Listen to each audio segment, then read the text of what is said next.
Hannah, you know how the Wild West was a free-for-all?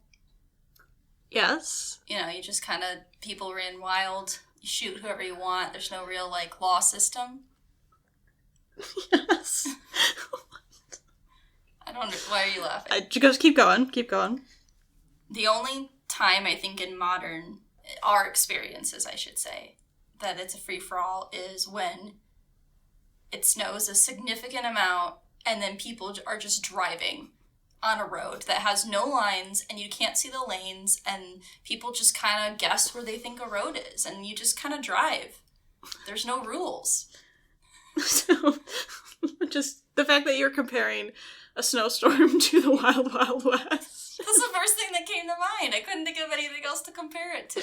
You're not wrong. Yeah. In theory. Yeah, I mean, not like specifically, I'm not comparing shooting somebody on a horse to driving through a red light, but... Sometimes it feels like that. So, earlier this week, we got a lot of snow.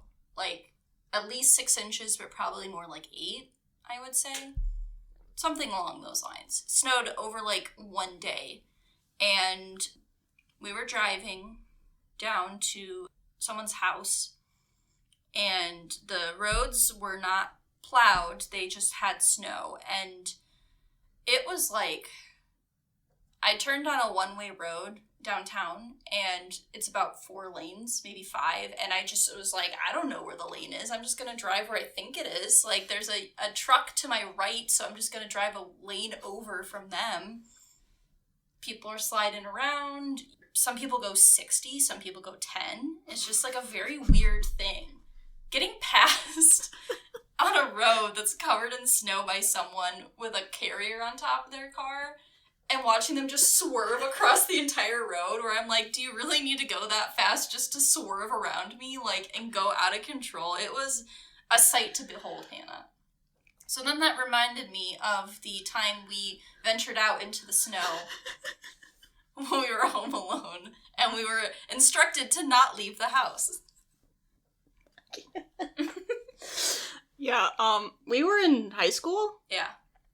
I don't think we had our licenses. No, our brother did. And our dad was on a business trip. Our mom was working.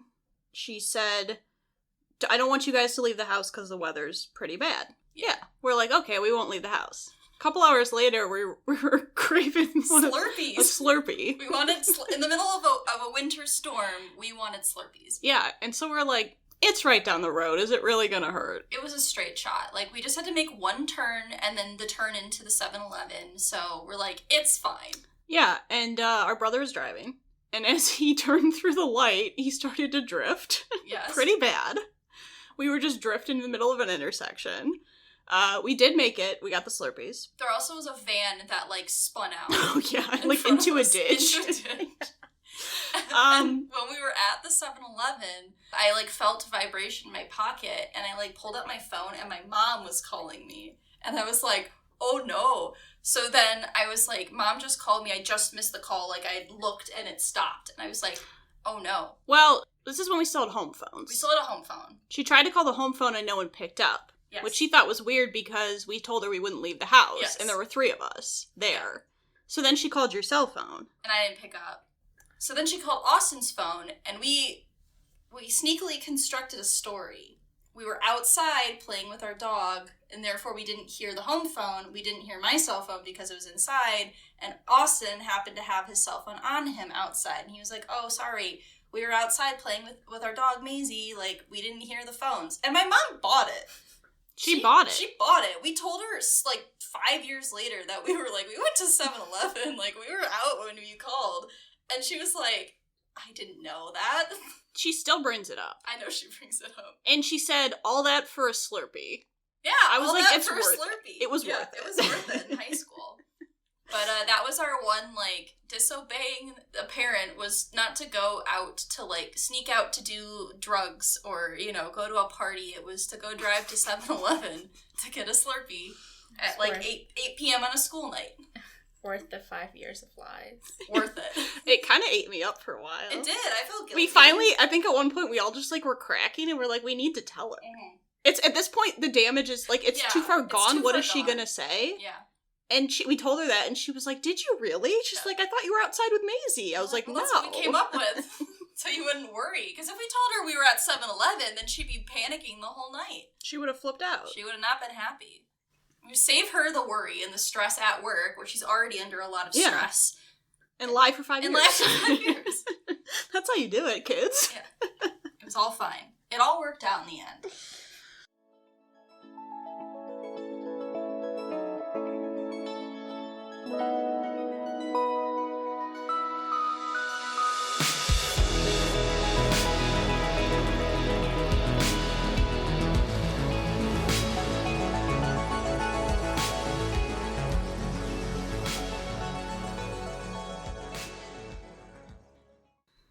I was trying to think of a little joke I could throw in there about cheese. Rats. Oh my god. Cheese. Rats love cheese. Rats love cheese. And this is Rats. Are we rats now? Yeah.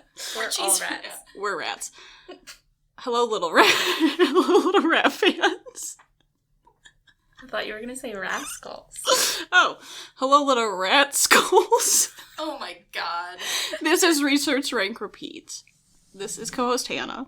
And this is mostly upset co-host Alyssa over that pun you just came up with right now. And this is the intro we're going with. All right. Today, we have a fun episode for ourselves. We're finally going back to food. You know, we did some movie theater candy at the beginning of this year, and we were like, well, what's better than candy? Cheese. Cheese. Of course. If you're from the Midwest, it's cheese. It's cheese. How much cheese is too much cheese, Hannah? Any amount of cheese is too much cheese. But not today. What? No amount of cheese is enough cheese. And we got a spread today. We got a lot of good spread going on here. We have a lovely charcuterie assembly that we have made. And we also have a special guest today who will be joining us for our first guest for a food podcast episode. That is true. And guest 2 weeks in a row. And guest 2 weeks in a row. Special guest, would you like to introduce yourself? Wow, I'm very honored. And also, as your guest last week, my hands are sweating. My name is Disabrie. I am Alyssa's roommate. We've been roommates for how many months? 7 months. 7 months? 8? We've moved in that time period, and we are still roommates. So I think it's going well. I would say so. I hope so. Fingers crossed it's going well. Maybe not after this. I hope not. I am also the parent owner of the cat that's always in your background. I am so sorry. Yes. We like Mish Mish. He's cute. He's made it to your Instagram, I am a proud mom. He was a star before you were on this podcast. He was. I know he was. He is a star. He's a star. We're in It's true. We have Disabrie here today to sample some cheeses with us. Mm-hmm. And one of the things I think that we bonded over after we met, because we literally met when I moved in to your house originally. So we bonded over food, I feel like, was one of the first things that we were like. I bond with everyone over food, but especially with you. Yes. We were like, oh, okay. We like these foods? Okay. We like this food. Excellent. Perfect. Grocery shopping is very easy with you. It was very easy, yes. To be like, oh, I would like this thing. And you're like, great, we would like these things. I'm like, okay, and I want this too, so it's going to work.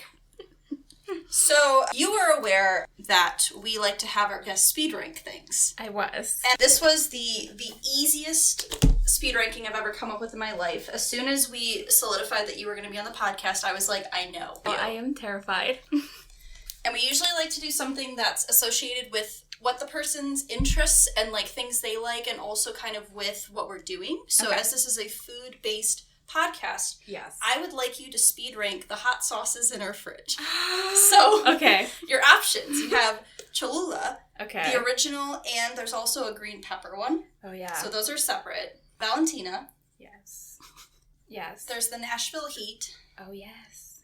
And technically there are multiple, but taco sauce, because you have, I think there's 2 in there. So it just is a collective taco sauce. Taco sauce. And I think that's it. I looked through the fridge while you were in the shower. And I think those are the ones. I think that's all the ones we have currently. But we also have sriracha. Oh, we do have sriracha. You always forget about sriracha. I do. Add I do sriracha. forget about because it's over on my side. Yeah, add the sriracha. We just want you to speed rank those, just without a thought, just kind of go from worst or least best to best. Because none of these are bad, but... No. Yeah. Okay. All right, you ready? I'm ready. Okay. I'm going to start from the bottom up. Yes. Okay, so for my sixth one, because it's in the fridge and we haven't used it since we moved in, which has been... Months. I'm going to say taco sauce. Okay, yeah. I guess I should preface this by saying that I'm Mexican and I put hot sauce in literally everything. So, yes, I was not a fan of the taco sauce. Yes, I prefer to make my own sauce if I was going to put it on tacos. So, yes, it was very bland. That's what I will say about that taco sauce. Then number 5, I have the green pepper Cholula. Again, I just don't really gravitate towards it. It's good on some things, but it's just there. We don't use them. I don't think we've used it again. I was like, that was the one I thought you were going to say we hadn't used, and I was like, oh yeah, we also haven't used taco sauce either. Yeah, so, we haven't. Both of those I think are... We might want to get rid of them. Maybe. And then number 4, I have sriracha. Just because I don't really use it much. Again, maybe it's because I like it. Mm-hmm. It's good. It's on your side, and I forget, but we have it. I do too, considering it didn't even make it on my list. 3, I have Cholula, which is just a very, solid choice for everything. We had it on our eggs this morning. We did. We bought a big bottle of Cholula, a giant bottle of Cholula, because we go through it so quickly. It's just, a nice, middle of the road. It's not too spicy. So, yes, that's my number 3. And then my number 2... is the Nashville Heat, which is a hot sauce you got me when you went to Nashville. It's very good. Yes. I don't know what else to say about it. It's just good. It's just good. Yeah. It's I think garlic habanero is the flavor. Mm. And you put 2 of my favorite things together. Yes. Yes. And then number 1, I have to go with Valentina. It's just my first love. Yeah. Okay, maybe not my first love, but definitely food love. Yeah. I grew up eating it. We put it on everything. It's my favorite thing to put on popcorn, which sneak peek of that. Yes. To be announced. To be announced soon. Although if you are involved in our survey process, you already know that we're doing an episode about popcorn, but sneak peek for those who are not involved. I think the hot sauce on popcorn you were inspired by me. Yes, I was, yes. Yeah, but literally, it just has a really nice taste. It's very, creamy. It's not watery, and I don't know. I love it. Nice. So, it's a very easy speed ranking. Yes. I think you are the quickest speed ranking we've ever had. Yeah. So, we appreciate that's the okay. You're following the tutorial. We like to get people ready for the ranking process. Yeah. Just okay. to be get the brain going, get the excitement flowing. Yeah. Just get you ready. All right. So I have some background about cheese. Okay. Hannah has allowed us to have more science minutes today, which I'm very excited about because Esbir and I are both scientists. So she allowed us 2 whole science minutes. Yeah, if you listen to our dog breed episode, I gave Alyssa 1 science minute. Are we going to be timed? Yeah. Are you going to time us, or can we just... I'll do it this time. You can... I won't time you. Okay.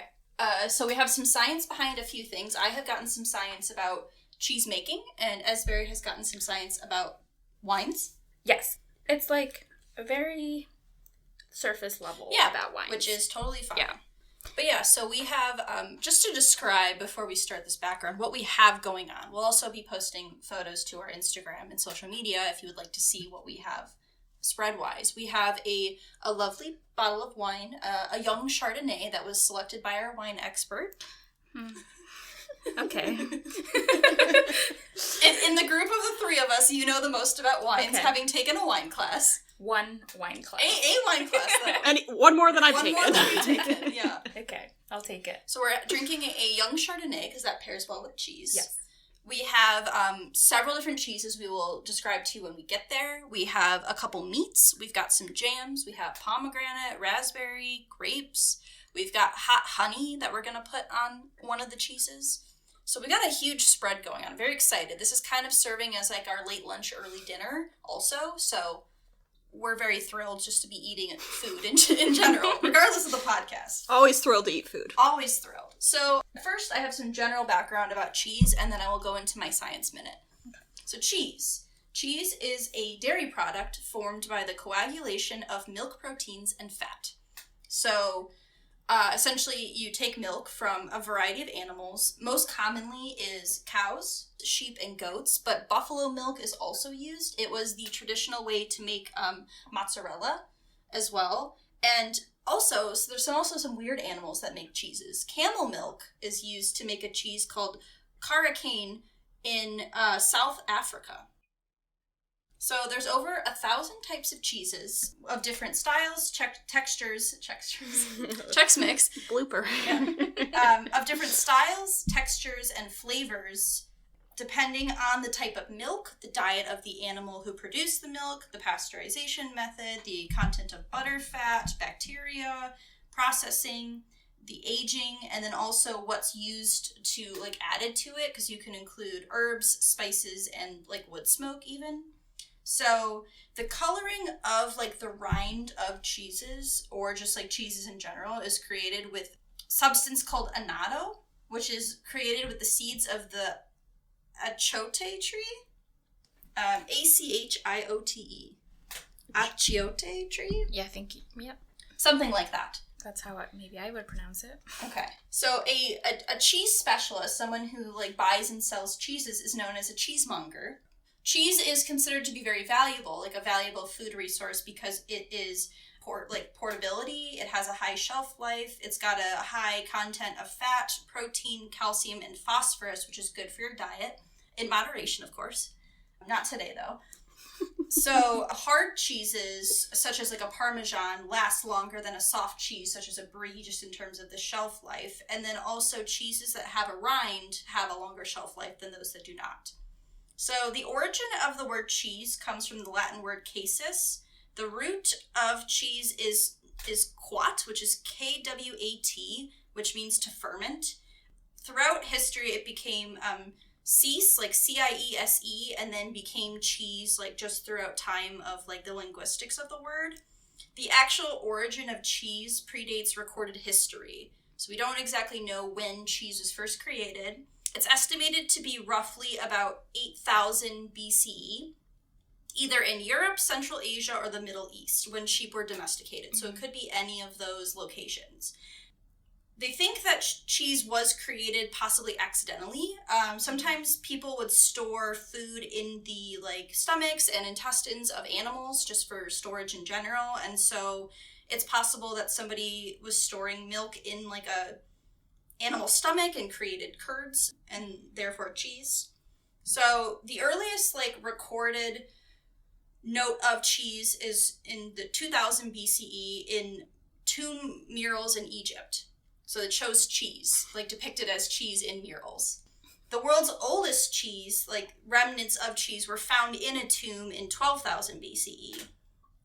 The earliest preserved cheese that was like actually preserved as cheese was found in China in 1615 BCE. Old cheeses in that time period were probably very sour and salty and crumbled a lot, probably similar in texture to like a feta cheese. The Odyssey by Homer, you probably had to read that in high school, as most people did at some point. In 8th century BCE is a written record of cheese, as the Cyclops has described as having sheep and goat cheese on like a cheese stand in his cave. The first cheese factory was created in Switzerland in 1815. Swiss cheese, you know? It makes sense. It does make sense. I didn't make that connection. Yes. Until it just sorry. Yeah. You're like, oh. It's the wine. Yes, of course. But the U.S. was the first country to actually, like, mass-produce cheese. A guy known as Jesse Williams is attributed to creating, like, a cheese assembly line in 1851. So now I just have a little basic facts about world cheese production. So these records are from 2014. Roughly 18.7 million tons of cheese were produced in that year. The US produces 29% of the cheese. Then Germany, France, and Italy are the next highest producers of cheese. The highest consumers of cheese are France, Iceland, Finland, Denmark, and Germany. The average person consumes 55 pounds of cheese in a year. I think we might consume more. Yeah. I was going to say, I think it's more. Yeah. I'm ready for my science minute. I would like to describe to you the steps of cheese making in some greater detail than just basic knowledge. So it's a 10-stage system, or can be up to 10 stages. The first step is preparing the milk. The milk may need to be processed, processed or pasteurized with a heat treatment to kill bacteria before you actually prepare to add starter cultures. And usually that is done around 90 degrees Fahrenheit. The next step is when you add these cultures, it allows for the milk to begin to ferment and makes the milk more acidic, which ripens the cheese and drops the pH level of the cheese. So what is actually happening is there's lactose in milk, and the lactose becomes lactic acid. So that's the chemical components going on in there. So then, once the cheese has become more acidic, you can begin to curdle the milk. Most often, rennet is what it's called, is the most common. So that curdles the milk, which is created by a coagulation of the protein casein. So casein is what actually causes coagulation, creating curds, which will become cheese. So you can also use vinegar or lemon juice for some methods of cheese production as opposed to rennet.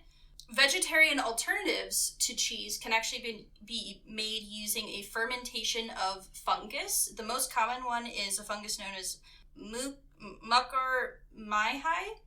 or a fungus of the Cynara thistle family. So rennet is known, and its pure form is renin. And so renin is usually, and historically, it was found produced via extraction from the mucous membrane of the fourth stomach chamber of slaughtered unweaned calves. What? I don't know what I'm saying. Calves. She's drunk. I'm hammered. You had 2 sips of wine. But clearly, that process is not feasible for mass production of cheese, because we're not going around slaughtering baby cows, or calves of other animals just to get this. I hope not. Let's hope not. So the rennet today is produced recombinantly, which is essentially where you combine genetic material together to create DNA sequences. So most of it is lab made. But essentially, you're just cloning DNA to mass produce it, which It's is fun. safe, everybody. Yes, it's safe. So you're not actually going in and slaughtering baby calves to make your cheese. It'd make me reconsider eating cheese if that was how it was done today. So the next step is you have to cut the curd. So the cheesemaker will cut the curd with a bunch of knives and then heat it and continue to separate the curds, which is the solid, from the whey, which is the liquid material left over. So some cheeses of the softer variety, actually, this is where it stops processing. Once you have this sort of soft gel cheese, then you're done. You can just sell it as is. But if you're going to keep going, you have to process the curd. So some methods you need to stir the curds, cook them. Some you can wash them. Essentially, this is allowing for the curds to continue to acidify and dry. So some cheeses that are drier require more cooking and heating. And so you can also wash the cheeses to replace the whey with water, and that creates a more elastic cheese, like a mozzarella, a little more squishy. So next you drain the whey, which leaves a mat of cheese curds. Some curds need to be pressed to release more moisture. Some are just as is. The next thing is you cheddar the cheese, which they cut the curd into sections and repeatedly flip the sections before milling the mat, which removes more moisture from the curds. Then you salt. Some you add a dry salt, just sprinkle some salt on there. You salt bay it with the hand motion. Some cheeses, though, you brine it. You add a salt brine to the cheese. And at this stage, you also would add your other flavors, like your herbs, your spices, your habanero, your fruits, whatever you're going to add to the cheese goes in there. Next step is you shape the cheese. This is where it becomes either a wheel of cheese, it could become a square of cheese, many different cheese shapes. oftentimes you would use a mold to help shape your cheese. And the last stage is the aging. So some cheese, once you've molded it and shaped it, it can go out. But some of them, they need to be aged. And they can age from anywhere from a few days to a few years. And this allows for the acidification process to continue. And also, some cheeses start to grow mold. Like blue cheese is like essentially just mold. Like the mold can influence the flavor as well. So that is my background of scientific cheese making. Cool. Snaps for you. Thank you. I did my best. Okay. So I have a few facts about wine and winemaking. I'm trying to figure out how to pronounce it. As you heard from Melissa, even scientists can't pronounce scientific names. No, never.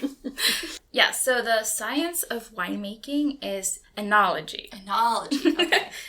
It's different from like the usual thing that you hear about viticulture, which is just a study of grape cultivation, which influences winemaking, but they're different. So the process of winemaking is usually 5 steps. First is the harvest of the grapes, obviously. Yes. So you gotta choose the best grapes from the vine. Sorry. Oh God. Are you quoting a song from church that we used to have to sing? Yes. Oh my God. We had to sing a song about how you collect the ingredients to make bread and wine. Oh my God. So for some reason, that popped in my head. Harvest. Okay, so Yeah. you might then already know all of this. No, no. Church taught us how to make wine. Yeah. No, they do not. No. Okay, well, the second step is crushing and pressing the grapes. So crushed grapes are called must. Must, okay. And this is where red wine and white wine making split up.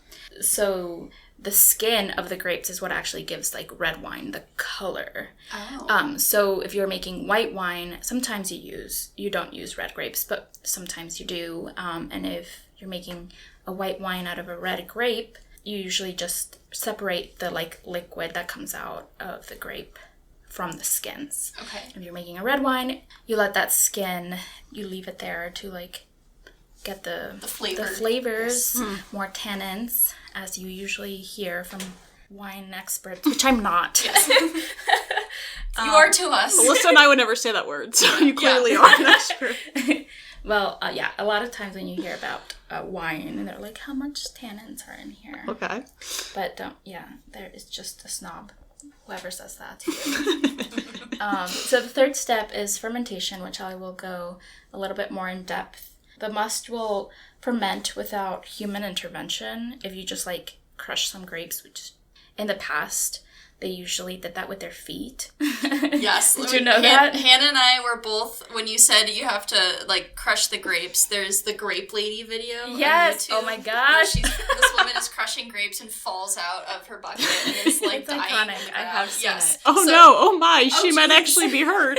So we do actually know, yes, we do know you usually use your feet to crush the grapes. Yeah, but for obvious reasons and sanitary reasons, Yes. first of all, they're usually done with a machine.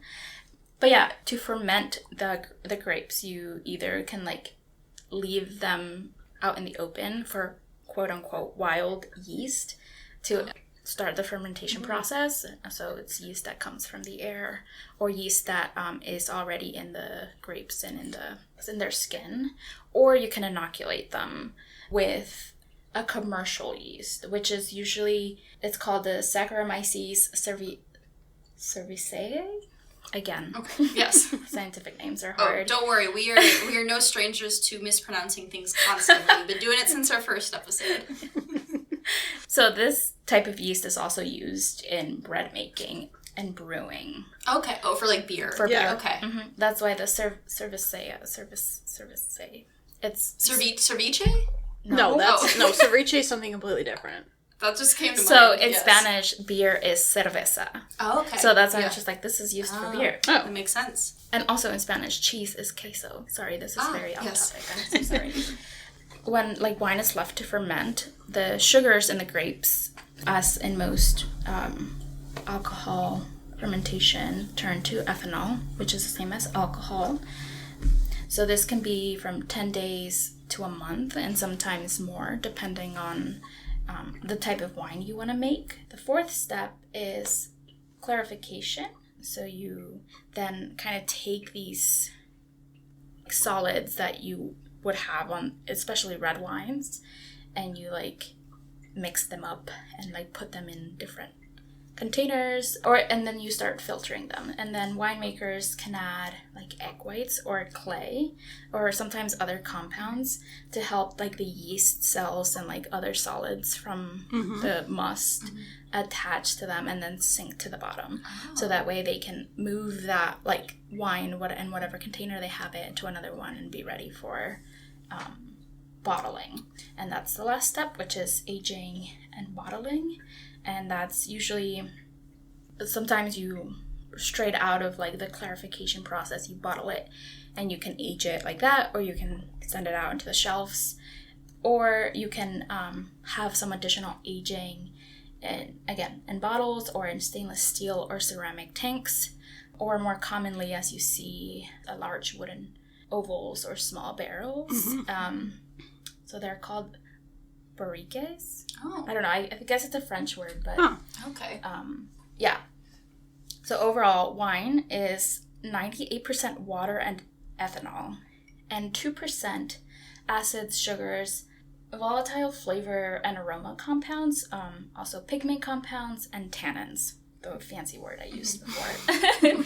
So really, the 2% of the wine is where the magic happens. Right. That Yes. magic is chemistry. Of course. Science. Science. So there are 10,000 varieties of grapes, and each of them have like very different tastes and affect like how the wine can come out. And again, this 2% that gives the wine flavor can be affected by the variety of the grapes, the soil, and the climate where they're grown, the time of the harvest, the way it's processed, the fermentation period, and like their storage method. Any available sugars in the juice and the must of the crushed grapes that turns into alcohol, but also carbon dioxide. And this also leaves the 12 core enzymes, or usually 12 core enzymes, that then also can give the wine flavor. Other compounds that are formed through this process create flavor notes that includes like chocolate, pepper, butter, spice, smoke, citrus, which our young Chardonnay we have in front of us is a citrusy, bright wine. So even bubblegum flavor sometimes can happen because of this process. Yeah. So usually it's because they share some of the same molecules or similar molecular arrangements to like flavors like this, and your brain can't distinguish between them. It's like, it's happening. Citrus. They don't actually add like chocolate to the wine. Yes. So this is just happens. Just creates that type of flavor. Right. Yeah. Science. Science rules. Science does rule. So ripe grapes have more sugar, which then can either lead to a sweeter wine, or depending on how much they're able to ferment and how much the winemaker leaves them, can have more alcohol because they have more sugar. So more sugar means more alcohol content. And then the less ripe grapes create a more of a tartness in the flavor of the wine, which, yeah, I guess it's up to your own taste buds on what you like and what you don't. It's like personal preference, Yeah. For sure. But for cheese, because it's so fat, we chose a young Chardonnay, which Google informed me would be the best to cut through the fatty of the cheese. Yes, the fat of the cheese. So, which is why we went with a Chardonnay. Yes. Google's never wrong. Google's never wrong. Never steered us wrong. No. I do love a Chardonnay, though. It is good. Chardonnay's good, and this one is particularly good. Mm-hmm. Yes. Thank you, Josh Winery. Is that what it's called? Yes. Called Josh. Yeah, it's called Josh's. Josh's. Oh, yeah. no, Josh. Just Josh. Just Josh. From where? Out of I think it's California. Probably. California. All right. California has some good wines. Mm-hmm. Some good soils for the grapes. Yes. Yes. All right. Oh, yes. Should I run through? Sure. Yes, go right Okay, ahead. so we compiled the list of all the cheeses we're trying. I'm just going to run through them really quick. So we got a Boar's Head Chipotle Gouda, because my favorite's Gouda. Yeah. Do you like cheese? My favorite's Gouda, too. We also have a Boar's Head Cream Havarti. There's a Black Creek Cheddar Cheese with Parmesan notes. I totally forgot how we're pronouncing this one. Chavir? Chavir? I don't know. Chavir Cranberry and Orange Peel. It's a goat cheese, you should say. Goat cheese, yes. Yeah. There is a Meyer brand Colby Jack. Keeping it classy. Meyer as in the store Meyer. Yes, the grocery store Meyer. Yes. Just in case, because some people are not from this area. No, I didn't have no idea what it was until I moved here. Right. There's a Rene Pacat Brie. A... Belgioso? Belgioso You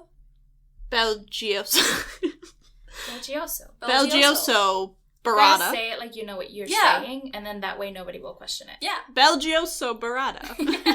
Which is a mozzarella cheese stuffed with mozzarella shards of mozzarella, and it's in like a... It's like a vat of water. I think it's like a brine. I think this is the way. Oh, here we go. Yeah. Fresh mozzarella cheese filled with shreds of mozzarella soaked in cream. So it's a cream. Okay. There's most Midwest cheese we could find, Big Russ premium beer cheese. It's a spread. Because we had to stick true to our Midwestern roots. Yes. And then another spread, a Black Diamond Merlot infused cheddar, which I'm very excited for. Me too. Yeah, so those are the players we got going on. Yes. We also have a summer sausage and a...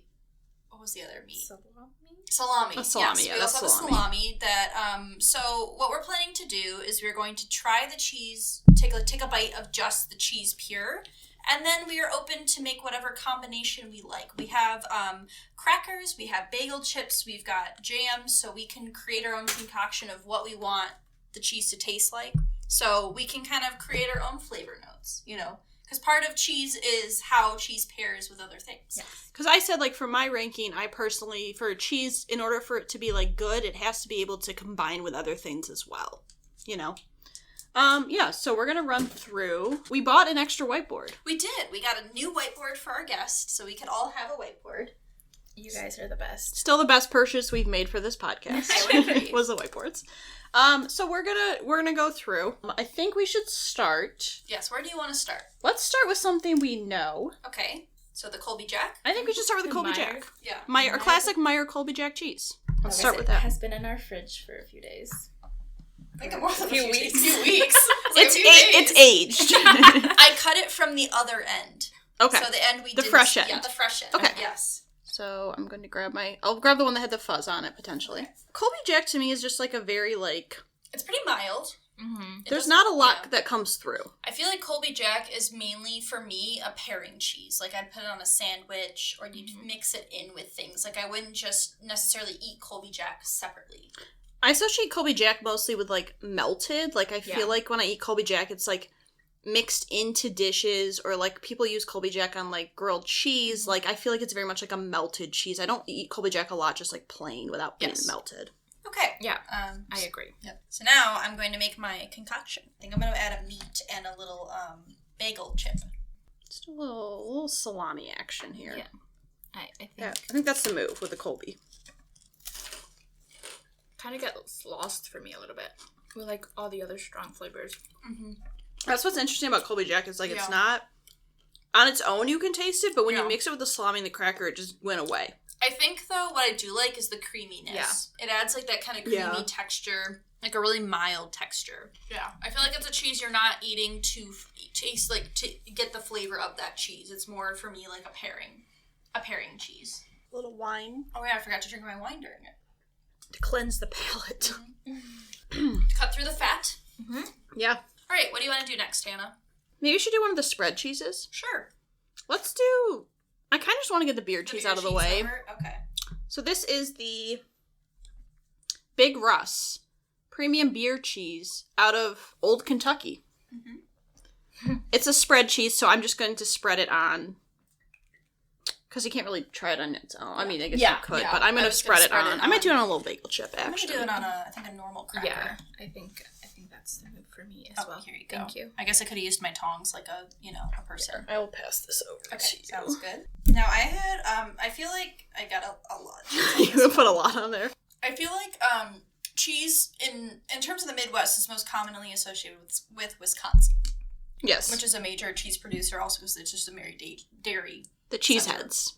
The cheeseheads. Oh. I had a friend from college who is from Wisconsin, and in high school, she ran a cheese column in her school's newspaper. So every month she would review a different cheese and give like her thoughts and opinions on the cheese. And I try to consider the most Wisconsin thing I've ever heard in my life. All right. Ready? No. It's a little kick. Yeah, it's got a little spice. Mm-hmm. See what's in here. Garlic, cayenne pepper. Oh, that's what that is. For me, beer cheese is not something I would eat on its own. I would never just take a scoop of beer cheese. Ever. It's, like, weird because, like, all I felt was a little bit kick in the back of my throat. I didn't really taste Cheese. cheese. It just, and it also is, like, very, like, grainy almost. I think it's maybe the texture. It's throwing me off a little bit. Yeah. I've had beer cheese before. Yeah. It's fine. It's just, if I was going to dip, like, pretzels or crackers, chips into things, beer cheese would never be my first choice. It's not bad, though, for me. Oh, yeah. I agree. I don't particularly like it. Yeah. I don't know. It doesn't hit in the right way for me. I think it like has this like weird aftertaste. Yeah. You think it's the beer flavor? Probably. I don't know. But you're right. It has like this like grainy feeling that Yeah. I'm not particularly a fan of. The texture's a bit weird. It almost reminds me of those little cheese pretzel stick packets you got as a kid, but that cheese weirdly tastes better. Or like Cheese Whiz. Yeah. Yeah. It's like a cheese that. whiz almost. Yeah. Like it doesn't taste like cheese because the texture's so off. If it was melted, would you like it more? Maybe? Yeah. Like a Maybe. fondue type situation. Yeah. I don't know. I personally am not huge on like melted cheese. like liquid cheese. Sorry. No, you said it wrong. What did I say? Personally, you said like personably or something like personally. that. You butchered it a little bit. I'm sorry. Okay. I No, it's usually fine. turn away and like not laugh at it, but then I looked at Hannah. I love And to she just was- laugh in her face. Oh, yeah. I do It's too, okay. but Yes. I tried not to. No, that's fine. It's accepted and expected. Yeah, she But yeah, expects it. for me, like, I like melted cheese, but liquid cheese, like, I don't necessarily gravitate towards. Like, if I get a burrito or, like chips and queso, Yeah. I like chips and queso, but, like, I don't really like putting, like, liquid cheese on things a lot of the time. Selectively. Yeah. I'm curious to see like how our other spread, how we'll feel about the texture Yeah. of that. And maybe the flavor will come through more, hopefully. Yeah. Let's do Havarti. Okay. We can do a Havarti. I do the Havarti. I also think the sun, like, it's Yeah. been in the sun for a little bit, so I so think it's it's getting like that almost like a little warm. a little bit like A little melty. warm texture. Okay. I like Havarti because it's got like a nice creamy texture. It's very creamy. And I don't necessarily know that it's a lot of flavor right now. Mm-hmm. Yeah. Like, I'm just kind of getting like a little bit of that aftertaste of cheese, but the texture is nice. Mhm. Texture of Havarti is really, I really do like a nice Havarti texture. I think I might do a jam. I might do the fake jam, if Okay. you may. I think I'm going to take a I'm going to put cracker. some pomegranates on it. Oh, nice. I think that's the move. Yeah. Okay. We're going to do a nice nectarine peach. Okay. You're going to do a pomegranate on I'm going to do a top? pomegranate on top. I was thinking about maybe doing the salami. Yes. You want one of the salami? But that's Yeah, cut summer it. sausage. Oh, do you want the salami or the summer sausage? Oh, this is the summer sausage? Okay, That's salami. Yeah, whatever. I'll do the summer sausage, yeah. There's a lot of options here. Yes, there are a lot of options. Ooh, maybe I'll do a mango. Oh, mango sounds good. I think for me it's very similar to like Colby Jack, where it's like it doesn't have a lot of flavor up front, but it's like it pairs really well. I think I like it better than. I think we use Havarti a lot when we do like family events with like Yeah. cheese cracker stuff because I do think it pairs well with a lot of different flavors. Mhm. And I think it's better than the Colby Jack. I would Yeah. agree with you. But it's got that nice creamy texture, which I really enjoy out of a cheese.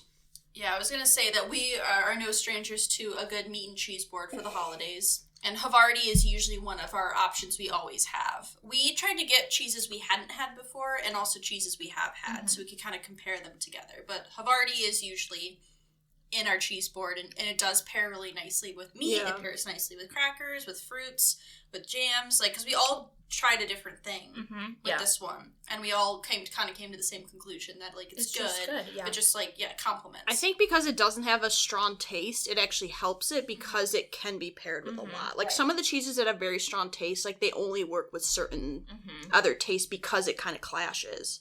But since it's so, like, plain almost, you can mix it with stuff. Right. All right. Esberry, why don't you pick the next one? Oh, sure.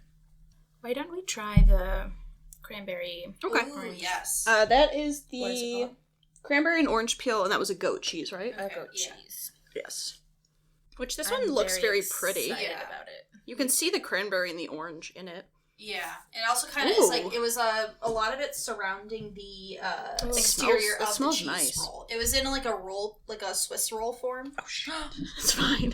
Yeah, so it's It's pretty very crumbly. breakable. It's pretty crumbly. Oh yeah. Okay. Let's see. Oh.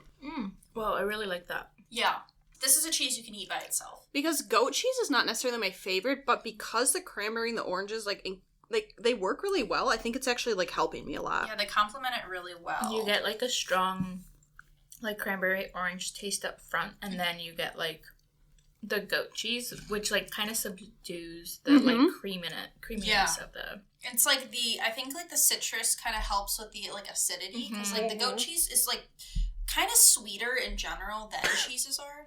Sorry. You're fine. Went down the wrong pipe a little bit there. Yeah, Oh, okay. I think I want to try that with... and it's super soft, so It's very like with a little... I'll try do that with a bagel chip. little yeah. And I might meat action over maybe here. add some pomegranate to it, or raspberry. I'm gonna add a raspberry. I feel like this cheese, because it has the cranberry and the orange, maybe I wouldn't try like a jam. Oh, because it already has It has that like. That's true. Yeah, so I'm doing half meat, half fruit Okay. on one side, just to compare to see how I think they pair. This is so good. Wow. Did I just hear a wow whisper? Yeah, that was me. I'm impressed because Alyssa knows this. I'm not a huge goat cheese fan. And we ranked different fall, like, snack items. We did a pumpkin spice goat cheese. Yeah. And I really was, like, I was not okay with it. I was very thrown off by it. Maybe because it was the liked pumpkin it. spice. Yeah, But this I really is, like, liked it. with the cracker, with the meat, it pulls the flavors in so well together. So I tried it with half of it. I put a raspberry on it. The other half I did some meat. The raspberry was overpowering. I only tasted raspberry. It really cut the goat cheese flavor. But when I added the meat, like the saltiness and like the sweetness, the savoriness of the meat came out. Like I could taste that more with the goat cheese. So it's a good pairing with meat for sure. Yeah. Really complimentary. Because I think we all put meat on it, right? Yes. Okay, yes. I agree.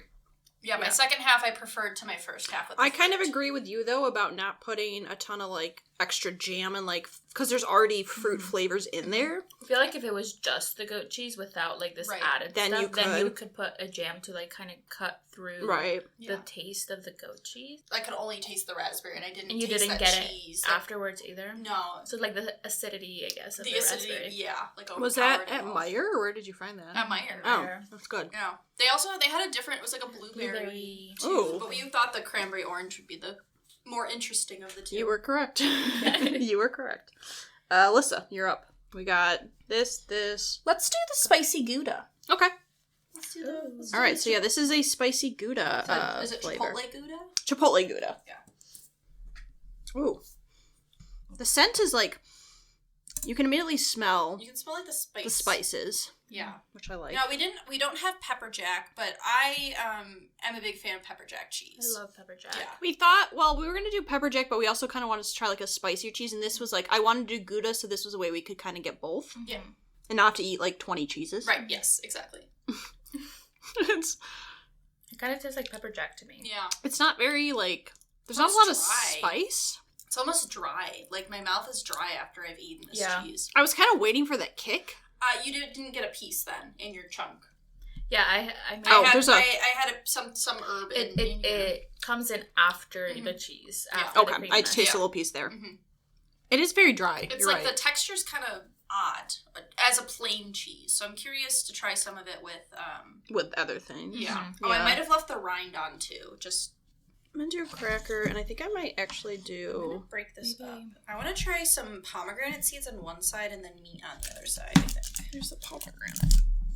I'm gonna do a little fruit with maybe, it. yeah. I think I might try a jam on one side. I'm interested to see how like fruit adds with like the Yeah. little bit of a heat. A sweet orange. Yeah, that might be good. Good. I love these little jams. Adorable. I like don't know how to feel about it. Mhm. It's very confusing. I was just about to say the same thing, that I'm not sure what I'm not sure. Like how to feel about I it. think it worked well with the jam, but I'm also like I don't like it with the meat. it also Yeah. took away from the flavor more when you mixed When it. I had the meat, I only tasted meat and Yeah. no cheese. No cheese at There's all. no cheese flavor with Maybe it. that's one you just eat on its own. The pomegranate, when I tried that, I didn't get a flavor at all. Like it was like pomegranate, I don't think pairs with Gouda. Yeah, I would have it with a jam. I would too. Now that I'm eating more of it, I do have a little bit more spice. I in my did. mouth. Yeah. Just now it came and hit my palate. I like might it was do delayed like- reaction. When we're about to do our ranking, I might try to have it with a jam. Yeah, you Yeah, could my do it second more at the piece, end. just to Yeah. compare. Because I'm like very confused about this. I one don't know right how now. to feel about it. I don't really even know where to put it. Just kind of tentatively put it in a spot, Yeah. and I might have to change it at the end. Okay. All right, I guess it's my choice. Yeah, your choice. What do you want? I'm going to say, because I'm looking forward to this hot honey action. Yeah. Let's do the brie. The brie? Ooh, Okay. yes. Sounds good. So we have brie, and Alyssa has this. Was this yours? Yes. It's a Mike's Hot Honey. It's infused with chilies. It was given to me by Shannon and Austin, both guests of this podcast, friends. Thank you for the hot honey. We love it. I don't. Used it multiple times. I don't Oh my know where gosh, it's it's very from. good. It It's doesn't. it's say. from New York. Oh, is it? Yeah. Oh, yeah. I can't Yeah. read that. Brooklyn, New York. It's from Brooklyn, New York. Okay. And we've had it on vegetables. Yes. And Here. we've had it on chicken nuggets. I love it Delicious. on chicken It was nuggets. delicious. But we Thank have you. it. It said you could put it on cheese, and I was like, well, usually you put honey on brie, Okay. so So let me just eat this. I Let's don't try know it that out. I've ever had brie not melted. not melted. Okay. I've had it. Oh, wait, we were gonna heat it up. I forgot. It's about fine. So creamy. Mm-hmm. It. Very creamy. Like a lot of times when you have brie, you do it like I do it like on bruschetta. Mhm. Like you put it in the Mhm. oven and Yeah. broil it with like some sort of like jam and fruits. We did not do that today. It's just very creamy. The flavor of brie separately, I think, doesn't hit right. Mm-mm. I don't think this is a cheese that you can eat It's like just a on weird its own. aftertaste on It's its a own. little Yeah. weird. I'm gonna do a little hot honey on here. Should I want some meat on it? I don't think I'm gonna do meat. I think I'm I gonna do think without meat. I think actually I might want pomegranate seeds on one side. Sure. I think fruit might be. Go well. Because Yeah. usually you do fruit or honey. So I I'm might gonna try do two sides. I Brie- think I'm gonna agree with you. Brie, I think, goes very well with fruits. Yes, brie is a complimentary. With fruits, I find that's what I do a lot. I'm gonna do a little raspberry action. Yeah, that would be good. That honey's good. Mhm. I like that. It cuts really well through that cheese. Yeah. I think my biggest issue with brie, though, is like you can't really eat it on its own. Mm-hmm. I feel like you have to have it on other things. And I feel like it's very much like it's meant to complement other ingredients. Like I don't necessarily know that brie's ever the star. I mean, to be fair though, some cheeses like you just don't eat on their own. Yeah. Like, I'm never gonna just go out of my way to just eat mozzarella cheese. Like I would never just sit there and eat mozzarella balls. What do you mean? I'm kidding. That's my favorite thing to do is just I eat know. shredded It's mozzarella. like at 3 a.m. you don't hear me just... Yeah. Or like I feel like Parmesan is the same way. I'm never gonna just eat straight Parmesan. I've eaten straight Yeah. Parmesan. At least for me personally. Like I usually think of it as like on pasta, top of on things. salads. Yeah. Like it complements well. It does it's very complimentary Mhm. to honey and to fruit. Like both sides were good. I just really like the hot honey, so I preferred that side a little better. Yeah, But it was good. Does anybody need more wine? I I'm do. gonna need some more, yeah. I've got a little bit left. I'm just gonna finish it off actually. Okay. Here, give me your glass. A little splash for everyone. Great. Polish off the bottle of wine. Nothing wrong with that. No. Alyssa, what would you like? You have burrata, you have the Merlot, and then you have the cheddar. The cheddar.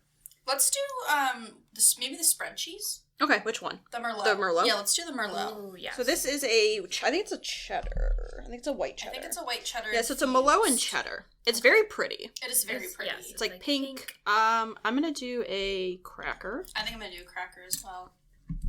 So this, I feel like you don't even need to really add anything to it. I'm not. I'm just gonna do Yeah, it plain. because it's I'm already gonna- like wine-infused cheese, you know? So the fruit's already there.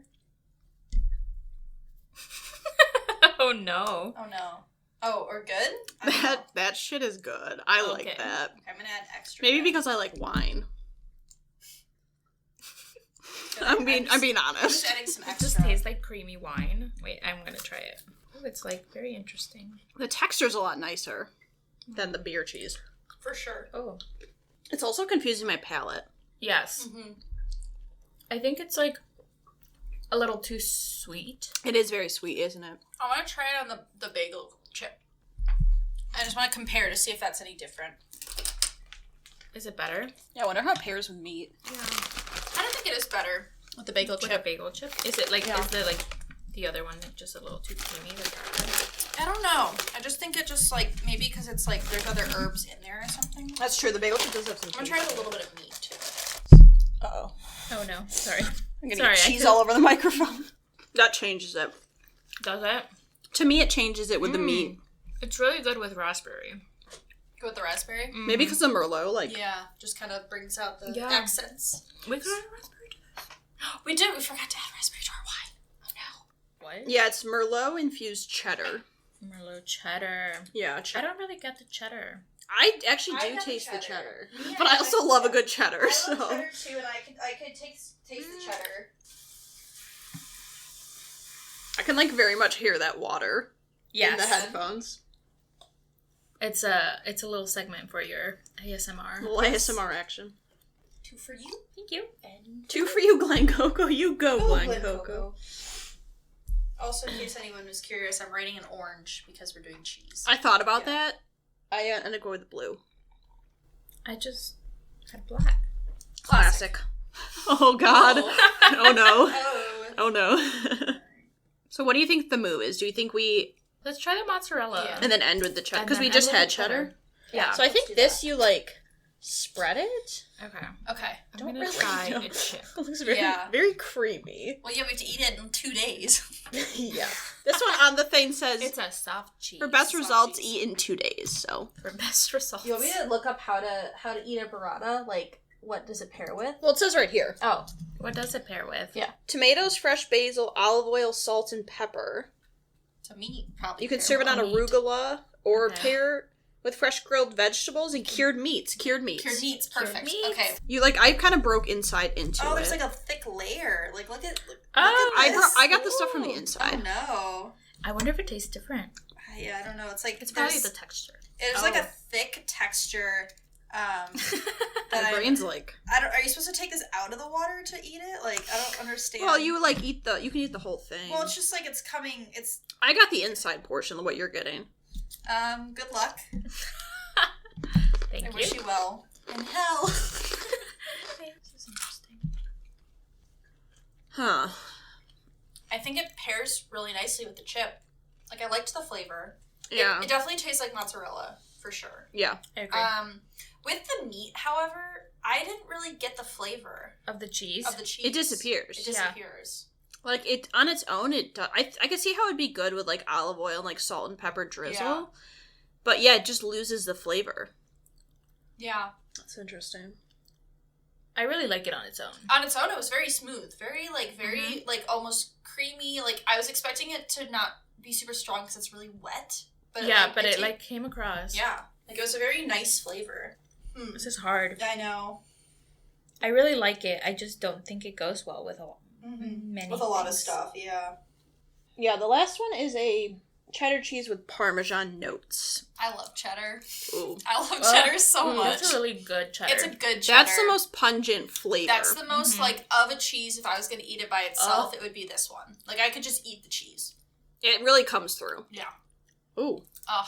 Now, I know I'm going to do half fig and half something else, because I know the Ooh, fig I is... want to try the The fig. fig goes really The well fig with, goes with really this well kind with of cheddar, cheese. because I know we've done that We before. we know. We know it goes well with cheddar. We're experts, we Yeah. know. Oh, The shit. apricot might be good too. I'm trying to decide if I want to Actually. do... I might do peach jasmine. I'm going to try that one. Apricot is Mishmish's name. It is, in the Arabic. Oh. Mishmish is Arabic for apricot or peach, depending on where you're from. That's fun. That's good shit. It's so good. I fucking love cheddar cheese. I I love a cheddar. Mm-hmm. Yeah, that was delicious with the jam. They complement each other very well. The fig jam, especially, a fig spread, excellent. Yeah, I felt like a lot of these either, like, were one or the other.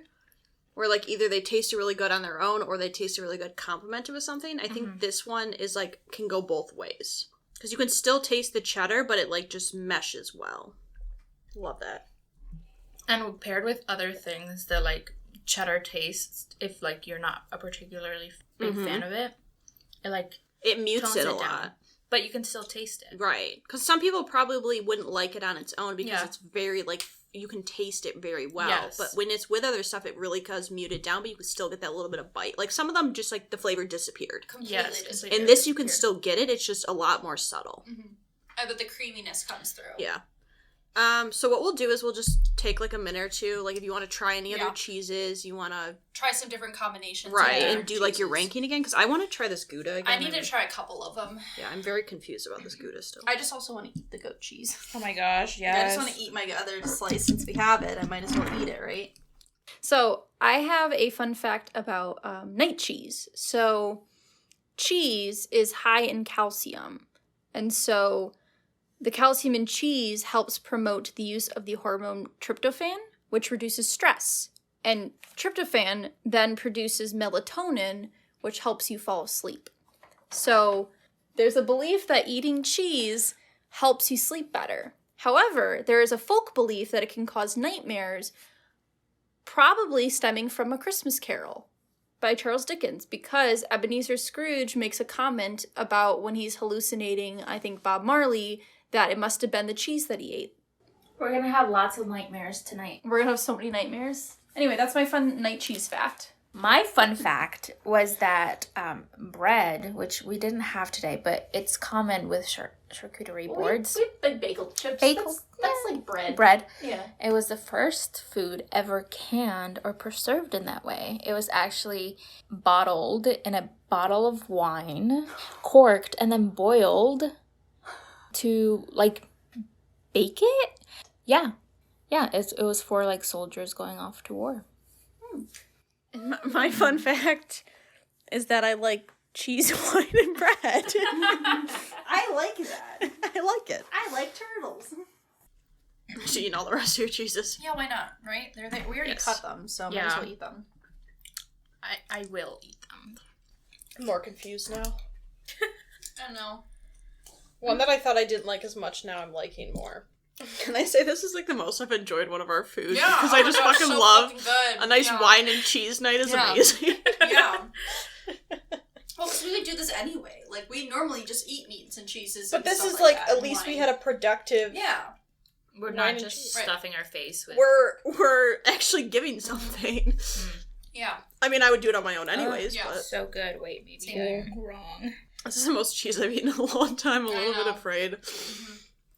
That's true. We spaced it out, and I don't feel full. Like, I'm not Can full. you imagine if was the guest on this God. episode? He's like, they're both like very lactose intolerant. Oh, no! Like, cannot. They both like also eat cheese and know Yes. what's gonna happen and Yeah. just Just do deal it. with the consequences. Yeah. Mhm. Yeah. Have you ever No. seen That's that? like, have you seen that TikTok? I was gonna say, have you ever seen the thing where it's like, he's like, what did I say I didn't? He's like, risk and reward, baby. no, because it's like, oh, how do you not eat cheese if you're lactose intolerant? He's like, did I Just ever say- say I didn't? It's risk and reward. Risk and reward, baby. I love it so much. Just his attitude. He's like, did I say I didn't? He's like, I suffer the consequences. That's so funny. I love I think that's what most people do. Yeah, just deal with it. Love how no one retried the beer cheese. No. Because I already know where it's gonna be. I'm so confused. They're all so good. I know. Most of them. Well, Yeah. most. Okay. We know our child we don't speak of.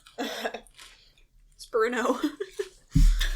We don't talk about Big Russ beer cheese.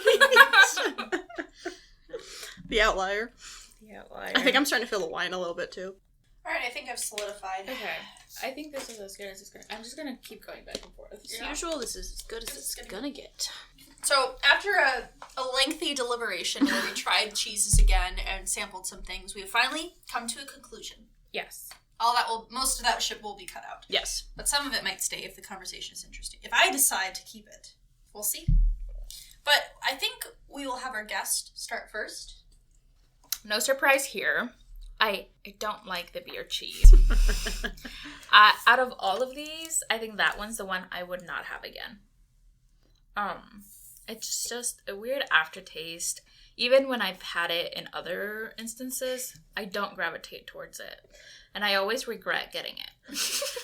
Do you know this cheese is good for over a year? Yeah, Oh my God. That's how you know it's good till January 23. Very processed. Yeah. Yeah, so I also put the beer cheese as number 9. I have never purposely bought in beer cheese. All the times I've eaten it has been because someone else bought it, and it was like as a dip for like pretzels or like crackers, stuff like that. It's fine. Like, I'll eat it. It's not like displeasing, but it's not like good either. Excuse me. The wine. The wine and the meats and the cheeses. But it's not like good either. It just like kind of had a weird texture. Yeah. Had a little bit of a weird aftertaste. It's not like bad, but just not something I prefer. It's bad. I actually agree. I'd put number 9 as beer cheese. I think it's bad. It's like got a spice, but it also tastes like when you're playing beer pong and you like get the last little drop of beer in the cup, and it's just like that last. You just got to get through it. I didn't like it. The texture was so grainy too. Like the other spread was not like that. Excuse me, you played beer pong with actual beer? Like when you have your own beer. Oh, your own beer. And okay. I don't know. I didn't actually. I was gonna say because I've only ever played beer pong with water. No, yeah, you don't drink. But like when you're drinking a beer during beer pong, you just got that last little bit you got to get through. Yeah, I know. It's like the the end. really cheap beer. The end of, like very end. Like the natty light. Natty light. The Yeah. PBR. Yeah.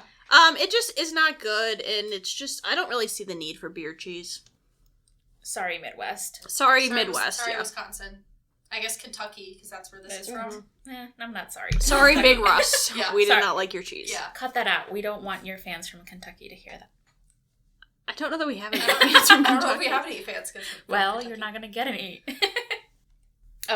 Me. Yes. I have number 8 as the Merlot cheddar. I guess both of the spread cheeses are at the very end of my list. I thought it was too sweet. I would have it again if it was in front of me, but I don't know. It was okay. It was just, yeah. Yeah. That's a hot take. So, surprisingly, this one kept dropping in my list. 8, I have the burrata cheese. Oh. So, I like the burrata cheese. The problem is that I feel like you can, at least for the ways that I tried it, you can really only have it just like with a cracker and just the cheese. Like when I tried adding meats, it like the whole flavor disappeared. I tried adding some fruit, the whole flavor disappeared. Like I feel like it's just like a very selective cheese. It's also hard to like access because it's like in a vat of water or brine, so you have to like dig through it to get the cheese out. So it just like the process of obtaining this cheese is too much for me, and that's why it's number 8. Okay, I'll wait. Hannah's trying to stab raspberries with a knife. I couldn't get them out. You gotta down it. Like you're chugging a beer, you just gotta down. I got my raspberries out. I'm gonna throw up. Hold on. Okay. Oh god. Pull it together, Hannah. Okay. Ooh, okay, number 8 is Meyer brand Colby Jack. I love Colby Jack cheese, don't get me wrong. But again, like, the burrata just kept falling to my list. And I think the problem with Colby Jack is that, like, I love Colby Jack, but I would never pick it for, like, a cheese spread type situation. Like, to pair with other items, I think Colby Jack is good melted on, like, top of items. So I don't think in this context it works for me in the way the other cheeses did. I agree with you, which is why Colby Jack is number 7 on my list. It's just, like, meh. Yeah. Like, it's good, and I would have it again, and I love it on eggs, like, melted, and I love it on other things. But it's just so it adds, like, a little bit of creaminess, and you can, like, I don't know. It's not my favorite. Yeah, I agree. I also have Colby Jack as number 7. So Colby Jack to me is very much like a sandwich cheese, like a melted cheese on eggs and an omelet. I know Hannah and I, when we were in college, there was this cafeteria that would make these like toasted like wraps. Like you get the wraps heated like on the grill, and they would like toast the cheese and like heat up like toast the meats. And they never had Colby Jack, except for like once every 3 months they'd have Colby Jack. And I remember the day I went and they had it, I like texted you like all caps. I'm like, they have Colby Jack. So don't get me wrong, I love Colby Jack, but as just like a cheese, it's not like a star. Yeah. It's a good cheese. Like it like you said about Cholula, like it's kind of like an everyday, like goes with a lot of things, pairs with a lot of things, but it doesn't stand out amongst like other cheeses, I think. Number 7, I went with the burrata. I love mozzarella cheese, and I love this cheese on its own. The problem was when you mix it with the other ingredients, it just loses pretty much all flavor. I agree with Alyssa. The accessibility feature is a little bit of an issue because Alyssa spilled some on her pants. Like it's like in a cream, so you kind of have to like, and we weren't sure if you're supposed to eat the outer portion or if that's just like. I did eat the outer portion, and it had no flavor. Yeah. But I loved it on its own. Like, on its own, I thought it really tasted good. I just, like, if I'm talking about, like, a cheese that goes well with other items, I think that it would be towards the bottom for me. That's funny. I have burrata as my number 6. For a lot of the same reasons you guys have mentioned. Yeah, it doesn't, like, really go well with a lot of things. I think this cheese would go really well in, like, foods, like savory foods, which is why it's, like, it's higher up. And on its own, I love the taste of that cheese.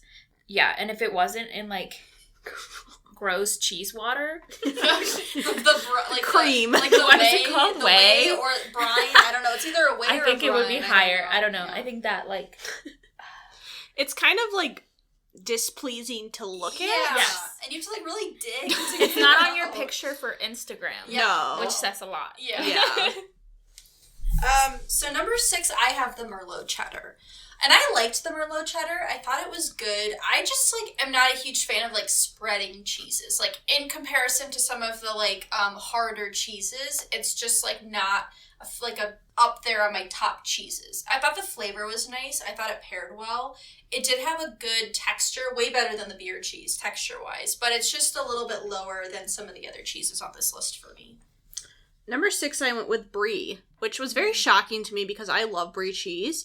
The problem with brie is if you eat it on its own, it's very, like, something's missing. Like, it's just not there. Brie is very good, like I said, like, heated up, like, broiled onto bread.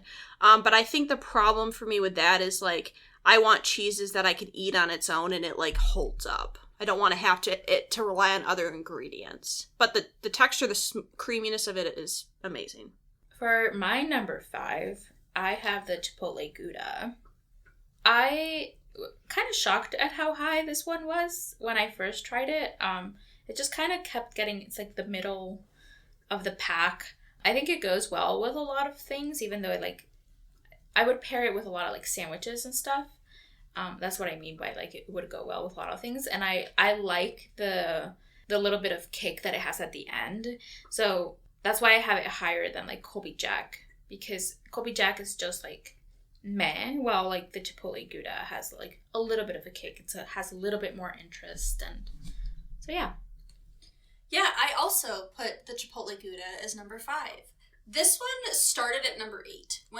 Before I started my re-ranking of cheeses, I had this at 8, and I kept trying it, and I paired it with a few different things that I hadn't the first time. And it just kept kind of rising. Like, as I was, like, filling out my list and changing some numbers, I was like, you know, it's better than this cheese, and it's, like, better than Colby Jack. I think it's pretty mild in a general sense in terms of taste, but it just pairs well with a lot of different things. Like, it paired well with the jams, it paired well with meats, paired well with, like, the fruits. So I think it's, like, a good mid-tier cheese in terms of, like, what we tried. And the kick does help a little bit, too. Mm-hmm. Ding, ding, ding, ding, ding. Number 5 is the Chipotle Gouda. Oh, wow. We matched. 5. I agree with everything you guys said. I think the little bit of, like, heat kick to it is nice. I was with you, too. When I first wrote it, I was like, this is bottom tier. And then I tried it again, and I was like, you know what? No, this is nice. I think the heat adds a nice, like, little extra flavor note to it. And I do love Gouda cheese, too. So I never had, like, a Chipotle Gouda before. We've always just had, like, regular Gouda. So I think it was nice to have a little extra flavor there. For my number 4, I have Havarti. I couldn't put it any lower than this because I feel like it's good with everything. It has a good flavor. It's very mild, like you said about like the Gouda and the Colby Jack. But I don't know. For me, like in my taste buds, it has a little bit more interest than the other ones that we've tried. And yeah, I liked it. Yeah, number 4, I have brie cheese. I really like brie cheese, and I like that brie pairs very differently with other things than a lot of these other cheeses do. Like, you can drizzle honey on it. Like, it pairs well with all the fruits. It pairs well with jams. Like, there's a lot of variety and, like, very interesting flavor notes that come from brie. I do agree with Hannah in that it doesn't really taste right just on its own. Like, just eating brie cheese alone is a little bit of a weird aftertaste associated with it, but with stuff, it's delicious. Number 4, I went with the Havarti, so I was with you. I agree. It's like the universal cheese. Like, you can... what I like about Havarti is that we each picked a different combo of items for the Havarti, and we all said, this is good combo. Like, it's just very much, like, can absorb a lot of flavors. And I think that's important, especially if you're making, like, if you're not just eating cheese on its own. I think it's good on its own. It's a little bit not as flavorful, but when it's mixed, it's, like, very... just meshes well. It's very creamy, too. Yeah, and the creamy really adds in. Yeah, I agree. For my number 3, I went with brie. And I agree with you guys. I think that I wouldn't have it on its own. I think on its own has a little bit of a weird aftertaste. But with like that kind of cheese, I don't think I would have, go to the fridge and grab a piece of brie and have it on its own. Yum. Yummy. But I don't know. I think with everything we tried, I think I tried that one the most with like everything on our board. And it went really well with all of them. I love the creaminess and like you said, it's like good with like broiled on stuff. Yeah, it's so good. I think top 3 is brie for me. Yeah. Top 3 brie. Top 3 brie. So, number 3, I have Havarti. This is the lowest I could feasibly put it because I love Havarti. Havarti is the everyman's cheese, but way better than Colby Jack, way better than Gouda. It pairs well with everything. Like, it's not a super strong flavor, but even when you pair it with meats, when you pair it with fruits, you still get the cheese flavor. Like, it's still there. Like, some of these cheeses...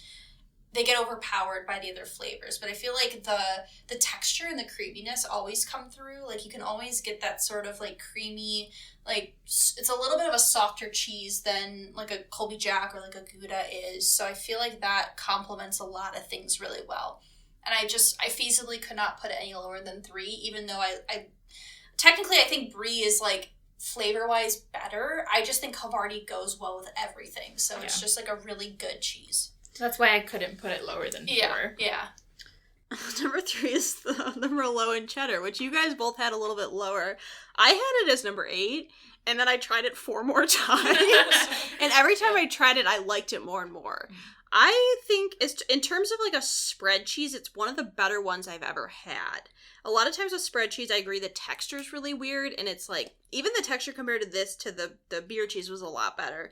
And I think it's sweet, but I also am like very much like sweet things, which I know like you don't. I'm assuming you're not as big of a sweet person. So maybe that's why like my taste buds just really liked it. But I would like to point out we all have the same top 2 in maybe some different order, but we do have the same top 2. I had a really hard time picking between these 2. I kept going back and forth trying to figure out which one to put as first and which one to put as second. So it's kind of funny because we had like the same like lowest one and the same like number 5 and now the same top 2, but everything else was very different. I think so I put cheddar parmesan as my number 2. I love cheddar. I think it's a really good strong cheese, and it doesn't like really overpower your palate really, and when you pair it with other things, it doesn't lose its flavor like the majority of the other cheeses on this board like do and did. It goes well with pretty much everything, and it's really, really good on its own. So number 2, I picked the cranberry orange goat cheese. I think this cheese is delicious. When we did our fall food ranking, I think I put the pumpkin goat cheese as like number 3. I pretty much. I particularly like goat cheese. I think it's really good, but I think this like added fruit element pairs really well with it. We didn't do this type of cheese for our ranking, but there's this like Wesleydale cheese. Wesleyan? I think it's Wesleyan. And it's like this blueberry, it's like Wesleyan, like a kind of white cheese. It was so good. We got it for Thanksgiving. 2 Thanksgivings ago. Is it possible it was Thanksgiving I worked? Yes, I think it was. I'm feeling like I missed out on something. But the cheese was so good, and this is kind of complimentary to that. Like, goat cheese, like, has a very different aftertaste and a very different flavor, almost like brie, where it just, like, has a very different taste than a lot of the other cheeses do. It's really strong. It pairs well with other things. It was really, really strong. It's a really, really good cheese. Really strong cheese. I liked it a lot. Yeah, number 2, I put cranberry and orange peel. I kept going back and forth on the top 2. Mm-hmm. This was the one cheese I audibly said, wow, when I took a bite of it.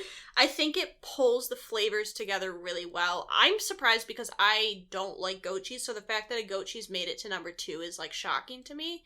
But yeah, the creaminess of it is so nice. The flavors, it pairs well. Not necessarily, like, with other jams, but, like, the meat, it paired very well. I love it. I would recommend people go to Meijer and buy this goat cheese.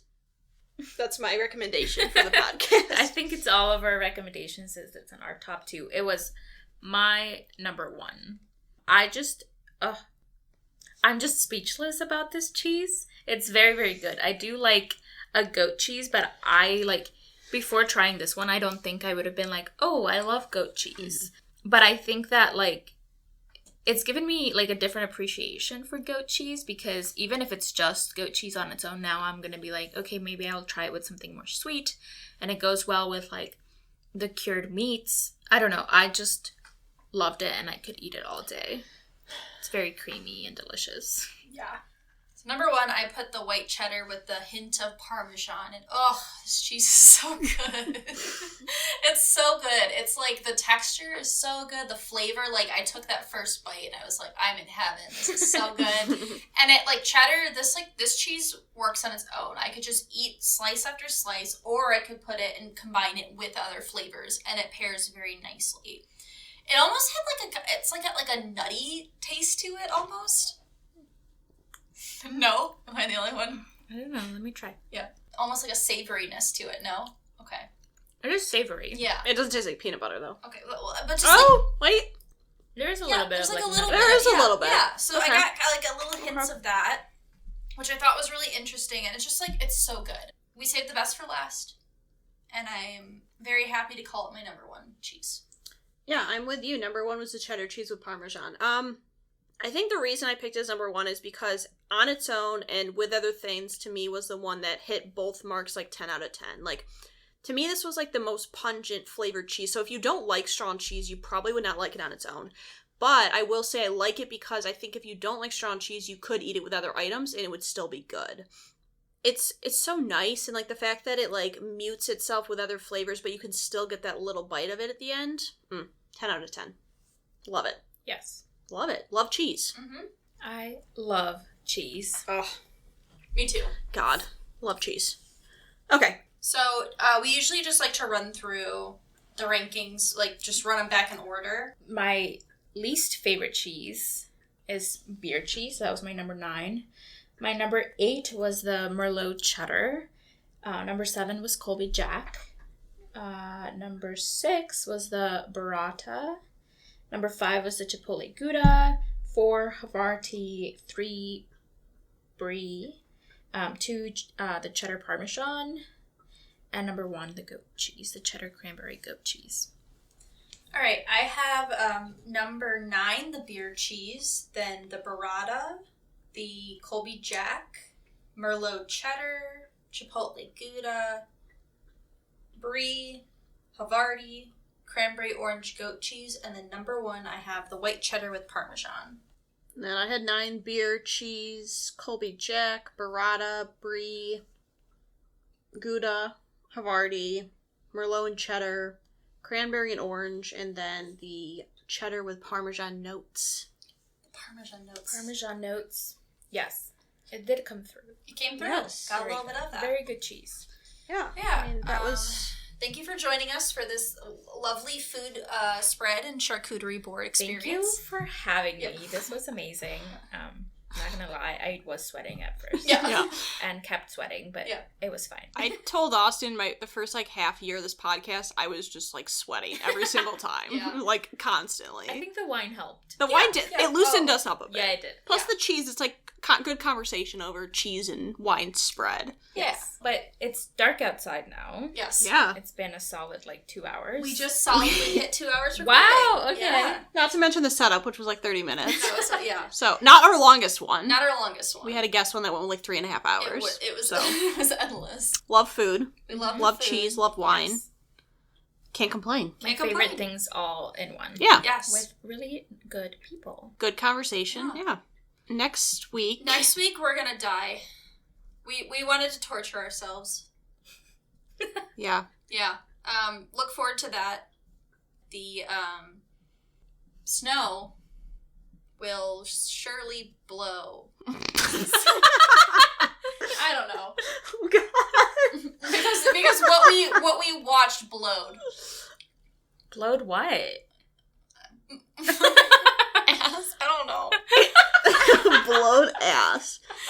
I don't know. You gotta come up with a pun. Next week we're blowing ass. Come up with a pun. I was gonna say, it made me want to give the person who recommended this the cold shoulder. Oh, okay. Which I think was actually pretty good. That's a good one. one. We have our Instagram, our Twitter, our email. We'll be back next week with some chilly content. If you have any comments, questions, concerns, you can direct them towards our email or any of our social media accounts. And we'll be back next week. Did you guys say what podcast this is I believe so. at the beginning? If I did not, Maybe. we can edit it in. This is Reacher. Shit. This is Research Rank Repeat. Wait, let me do it. Oh, Okay. yes. This is Research Rank Repeat. Oh, We should start having our guests do it. Oh, yes. This is new. Yeah. Okay, I like this. Okay. Yes. Thanks for listening. Make yourself a charcuterie board sometime soon. Eat some cheese unless you're lactose intolerant, and then I keep still eating eat that cheese. Yeah. Keep doing it. Suffer the consequences. Risk and reward. Risk and reward, baby. Bye. Bye. God. Oh, boy. We would like to thank Joseph McDade for our intro music. He provides free music available for all kinds of creative use. The song that we used is called Sunrise Expedition, and you can find it and his other music on his website, josephmcdade.com. If you would like to reach us, you can email us at r3podcasts@gmail.com. That's R, the number 3, podcasts@gmail.com. Or you can find us on Instagram by searching Research Rank Repeat. Let's do a Cheers. Cheers. Oh, it's a little ASMR sound. We can edit that in. Some. Okay. Ontology? No, sorry, cut that out. Okay, cut. Okay.